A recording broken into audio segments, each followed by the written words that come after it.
Hello guys, welcome back.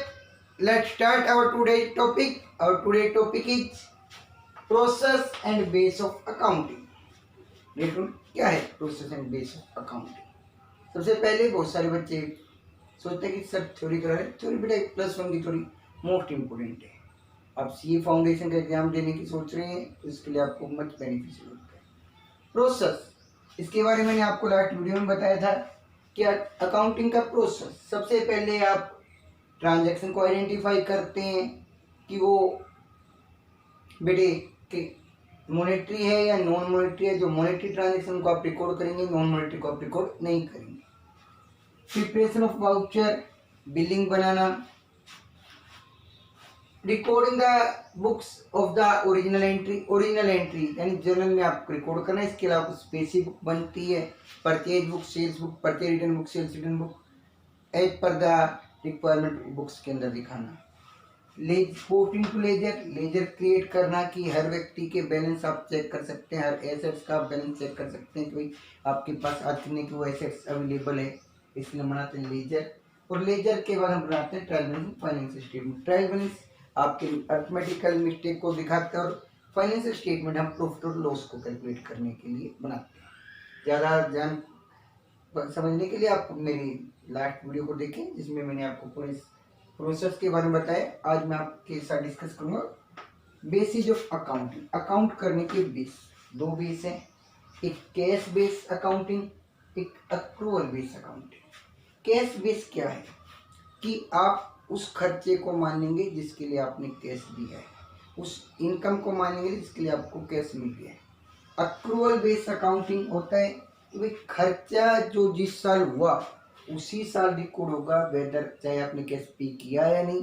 Income उसी साल record होगी जब वो रिवेन्यू हुई है, चाहे आपको कैश मिली या नहीं मिला हो। जैसे मान लीजिए आप 12th के +1 के हैं, अगर आपने 11th की और 10th की फीस अभी तक पे नहीं की गई है तो जो आपका 10th का ईयर था, 10th का ईयर आपका क्या बना बेटे, 2020-21, उसी साल का खर्चा माना जाएगा। वो आपकी फीस उस साल की मानी जाएगी, चाहे आप उसको 2022 में देंगे या अगर आपने 19 में पे की है तो भी उसी साल का माना जाएगा।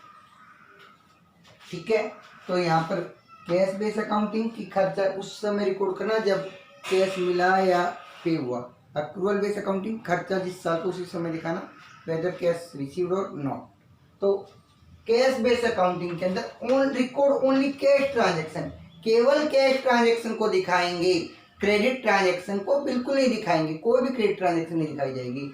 जबकि अक्रूवल बेस अकाउंटिंग में record cash as well as credit transaction, चाहे ट्रांजेक्शन कैश हो चाहे क्रेडिट हो, दोनों को ही आप दिखाएंगे।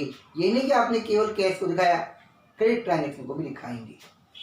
Income and expense record when the cash received और पेड, कि खर्चा जब भी माना जाएगा जब आपने उसके लिए पेमेंट कर दिया। इनकम भी तभी मानी जाएगी जब आपको कैश मिल चुका है। All incomes and expense are record whether cash received और नॉट और कैश पेड और नॉट, कि भैया इन खर्चा जिस साल का उसी साल दिखाएंगे, चाहे आपने कैश दिया या नहीं दिया। इट्स मीन आउटस्टैंडिंग एक्सपेंस, बकाया खर्चा, वो जिस साल का उसी साल दिखाएंगे। जैसे मैंने अभी आपको बताया कि भाई मान लीजिए अगर आपने 10th की फीस अभी तक पेमेंट नहीं की है, आपका जो ईयर था 2020-21, कि भाई आपने जो 10th की फीस का था 2020-21, यदि आपने 11th में भी पे कर रहे हैं तो भी वो फीस बन जाएगी 2020-21 की। और ऐसे ही इनकम जिस साल के उसी साल दिखाएंगे, चाहे आपको कैश मिला हो या ना मिला हो। ये नहीं कि कैश मिलेगा, जिस साल की इनकम है उसी साल दिखाएंगे। ठीक है बेटे जी, तो यहाँ पर कैश बेस में चाहे खर्चा मिलेगा और इनकम रिसीव होगी तो दिखाएंगे। अक्रूवल बेस में कैश पे हुआ चाहे नहीं हुआ तो भी खर्चा दिखाया जाएगा, खर्चा है उस साल का, और इनकम जिस साल को उसी साल दिखाएंगे चाहे कैश रिसीव हुआ या नहीं हुआ है।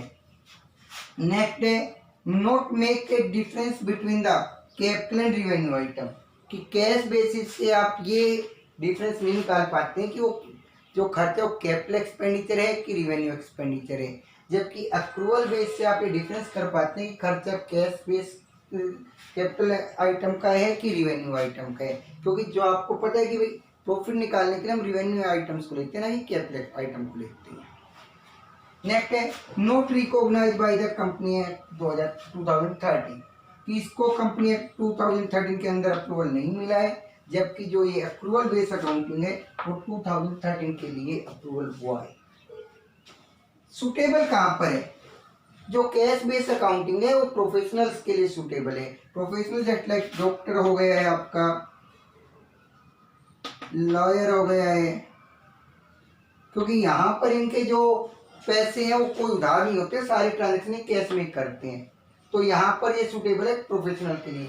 जबकि ये सुटेबल है बिजनेस एंटरप्राइज, किसी भी बिजनेस जिसका ऑब्जेक्टिव प्रॉफिट कमाना है, सोशल वेलफेयर नहीं होना चाहिए। अगर प्रॉफिट ऑब्जेक्टिव कमाना है तो वहाँ पर ये आपके लिए सुटेबल होता है।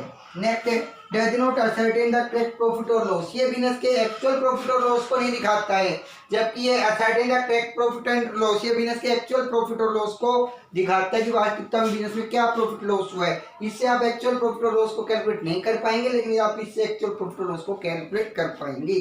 Dear students, I hope you understand it. If you understand it, then like and subscribe our YouTube channel. Thank you. Have a nice day.